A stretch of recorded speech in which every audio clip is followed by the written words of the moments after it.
Let's talk about the one time the guy who portrayed plants as suicide triggers connected with audiences.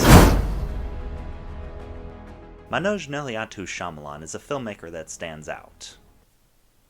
That much is certain. He comes up with insane ideas with the most insane executions that always hook in audiences with their intriguing mysteries.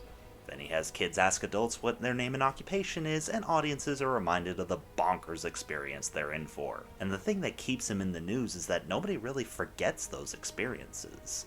He's dwelled into, / completely demolished, many different genres, including historical fiction, sort of, fairy tales, sort of, and TV adaptations, if you can even call it that. However, the one genre that he almost not only understood, but understood more so than most filmmakers, is the superhero genre. This is a genre that gets misunderstood by filmmakers who have worked with the original source material, but didn't understand how to adapt them to film. And yet the guy who botched up the adaptation of the greatest TV show ever understood it better? Even if he didn't entirely stick the landing, it's still interesting that he came as close as he did to connecting with audiences, considering how impressively he's missed the mark in the past. So, today, I'm going to be looking over Shyamalan's Unbreakable Trilogy, or East Rail 177 Trilogy, Glass Trilogy? Whatever you want to call it, to discuss how M. Night Shyamalan almost, emphasis on almost, nailed the superhero genre. I, like most people, experienced Unbreakable before I understood what it was. Released 3 years after the death of the comic book genre, and the same year as the revitalization of the comic book genre, Unbreakable threw most people off guard, as after his smash hit The Sixth Sense, everyone was expecting Shyamalan's next film to be another supernatural thriller. It turned out instead to be an homage to superheroes, a down-to-earth, ghetto, off-the-streets film about a man with superhuman strengths who turns out to be the only survivor without a scratch of a massive train wreck, and a man who spends his whole life searching for a man straight out of the comics and finds it with Mr. David Dunn. Me personally, even I myself only discovered it during a marathon I was having of Shyamalan's work building up to his demolition of Avatar, a mere 2 years into the dawn of the now all-over-the-place MCU. So I wasn't as into superheroes as I am now. Because not too many people were familiar with superheroes at this time, and because everyone had different expectations for this fresh new artist, it fell off most people's radar. But with the recent boom of superheroes, it has gained a cult following like crazy, suddenly ranking up as many people's favorite Shyamalan film. And looking back at it, it definitely deserves it. Shyamalan's detached, deranged style of filmmaking not only fits perfectly into the genre, but it gives a new spin on the genre that separates it from the standard MCU or DCEU film. The invincible and super strong hero and the mastermind villain with control over the chessboard is far from original. In fact, I'd argue it's in just about every comic book franchise ever. However, being down to earth, like something that could exist in real life if it did, is what makes it a unique experience. Think about it. About the only thing that's abstract is the fact that David Dunn is the only survivor of the train wreck. Oh yeah, and the fact that he can tell if someone's a criminal by touching them. But it's not caused by radioactivity or alien activity as far as we know. He's just a normal guy with abnormal capabilities. As much as I love the otherworldly aspects of modern comic book movies, this down-to-earth approach seems strangely relatable, like anyone could be a hero if they just take advantage of their unique capabilities. I feel like that's the biggest reason why this works, while most of Shyamalan's other films don't, is because for once, his abstract style of filmmaking and self-funded budget results not in confusion like his other films, but instead, inspiration. We may not have understood it before, but thanks to my and audience's growing love for the superhero genre, the film gained a cult following like never before. But sadly, because it didn't pull in the numbers that distributors were looking for to begin with, it didn't look like we were going to get any follow-ups. Until we did. Funny story, I have 2 movie theaters in my area. One's a 14-theater Regal theater that shows a good chunk of wide releases, and the other is a 4-theater independent theater that has lower ticket prices but only shows the biggest blockbuster releases. One week, my now wife and I couldn't go to see Split because it was only playing at the more expensive theater. P.S. This was before Regal Unlimited. But we planned our budget to see it the next weekend at that theater. That same next weekend, it was playing at the cheaper theater. The reason I bring that up is because I'll bet anyone who hasn't been spoiled about the movie had no idea how huge this movie was about to be. Don't get me wrong, it wasn't exactly explosive at the box office. In fact, it made about the same as Unbreakable, but it was being discussed like crazy. For those who don't know, the Avengers created this massive marketing breakthrough in 2012 that people love shared universes, and every studio from every distributor was cashing on this faster than a formula racer. The problem is that they were rushing into it so quickly that they failed to understand that in order to enjoy a shared universe, each piece of that universe needs to be in and of itself enjoyable. Everyone was trying to be the Avengers when the Avengers were pieces of 5 other great movies coming together. Trying to do the Avengers without the individual movies does work on a few occasions, but for most studios, the emphasis was on bringing together as many franchises as possible and being like, recognize these franchises we're putting together? Without fleshing out or making good films out of the versions that they were trying to put in front of us first. And I do mean first, because some of the franchises did get decent films after. Heck, we got more enjoyment out of a raccoon in a tree that no one recognized, and that's because they were characters first and icons afterwards. So, it was a simultaneously shocking and pleasant surprise when audiences go to see a well-constructed and well-developed thriller about a man with split personality disorder that kidnaps a group of girls, one of which connects with the crazy individual Kevin Crumb, played by James McAvoy, extremely well, that was, again, down to earth in some areas, but also just weird enough in other areas. Shyamalan really needs to write that formula down. And find out at the very last second of the film that this well put together thriller was actually Shyamalan throwing his hat into the shared universe ring. This is like that crazy guy in the wheelchair that they put away 15 years ago. And they gave him a funny name too. What was it? Mr. Glass. Supposedly, Shyamalan intended to include elements of Split into Unbreakable, but couldn't fit them into the narrative, so instead saved it for a later film.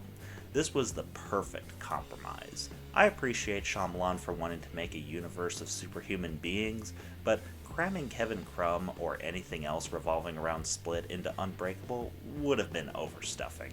But creating a decent thriller that was marketed as a decent thriller and saving its shared universe aspect as Shyamalan's traditional twist, I'll just come out and say it, makes this Shyamalan's best twist ever. A twist that was so good that people who had a screening for this movie months before its initial release worked their butts off to keep it under wraps. But who could blame them? It's a brilliant twist that makes the experience that much more enjoyable, and it shows, once again, that Shyamalan understood the superhero genre more so than most filmmakers. In fact, it was almost like he was sending a message to the other filmmakers who felt the need to cram the shared universe aspects down audiences' throats thinking they would eat it up, but Shyamalan didn't play that card.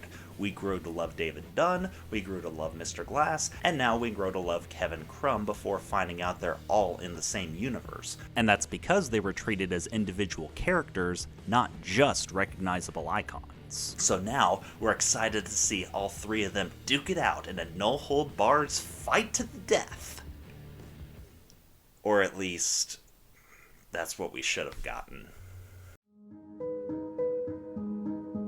It didn't take long for you to misunderstand something that we love, did it, Shyamalan? Glass is a competently made movie, which is part of probably what makes it so boring. Its acting is actually above par for Shyamalan. James McAvoy, much like Split, steals the show. The cinematography, like his other films, is pretty stellar.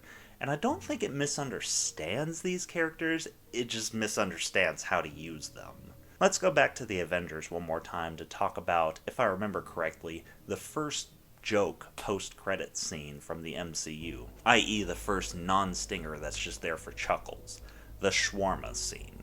This is literally just the Avengers sitting at a table, eating lunch together. And yes, These characters are so awesome that even seeing them just eating lunch together is kind of amazing. Another great example of a scene like this is the meetup scene from The Expendables, where Sylvester Stallone, Bruce Willis, and Arnold Schwarzenegger are in a room together talking to each other. And while we don't get any scenes of them fighting or shooting anyone, at least not in the first movie, seeing these three actors together in one room is also kind of amazing. What Shyamalan did with Glass, essentially, is he took these scenes and expanded them out into almost a full movie, thinking, again, these characters are so amazing that seeing them in a room together is amazing. He gets one chase scene out of David and Kevin, locks all three characters up in a psychiatric ward designed for people with superhuman capabilities, and that's where they are the majority of the movie. What Shyamalan failed to understand, and I'm sure he gets this a lot, is that just because you can stretch a premise like that into a full movie doesn't mean that you should. Yes, the Avengers are so great that seeing them simply eat lunch is awesome. But if that's all that they did, the movie wouldn't hold much value, because even though we can see that, it's not what we want to see. We want to see them fight against each other, we want to see them banter as they try to come together with their conflicting ideals, and we want to see them band together to save the world from an alien takeover. We can see them eat lunch, but we don't want to see that, or at least not just that. See this poster back here? See that? That is not them eating lunch. That is them fighting together. Shyamalan is so cocky that he thinks these characters are so awesome that just keeping them in a room together is enough to keep audiences engaged. As long as he spends the rest of the movie hyping up this amazing final battle that doesn't even end up happening, and instead trades it in for this lame street battle that kills off these characters in the most ridiculously easy ways. Especially David Dunn. But no, that's it. How was any of that what we wanted to see? It goes back to Shyamalan's common trap of relying on the hype of the twist to retain audiences' attention, even though it doesn't pay off. And what's even worse is that it's not even that strange of an experience like his other projects. The film, for the most part, plays things pretty straight and forgettably, not taking any surreal directions, and instead mostly coming off as mundane. So not only do we get the opposite of what we wanted to see from this scenario, it's actually a forgettable experience. More audiences are going to remember Old and Happening over the collaboration of David Dunn, Mr. Glass, and Kevin Crumb. How do you do that? I wouldn't be as frustrated except for the fact that the first two movies in this trilogy connected with audiences better than any Shyamalan film post Sixth Sense. Shyamalan is an odd filmmaker, and the superhero genre is an odd genre, and the two ended up meshing like, well, the Avengers. I'm glad that Unbreakable got the following that it did, and I'm glad that Split managed to catch audiences off guard in a way that, I would argue, improved the cinematic universe craze. Yes, it's a shame the trilogy didn't exactly stick the landing, but I suppose an odd filmmaker like him was bound to detach from audiences eventually. But for such a filmmaker to have not one, but two fleeting moments of connecting with audiences, it has to give hope for this odd, passionate filmmaker.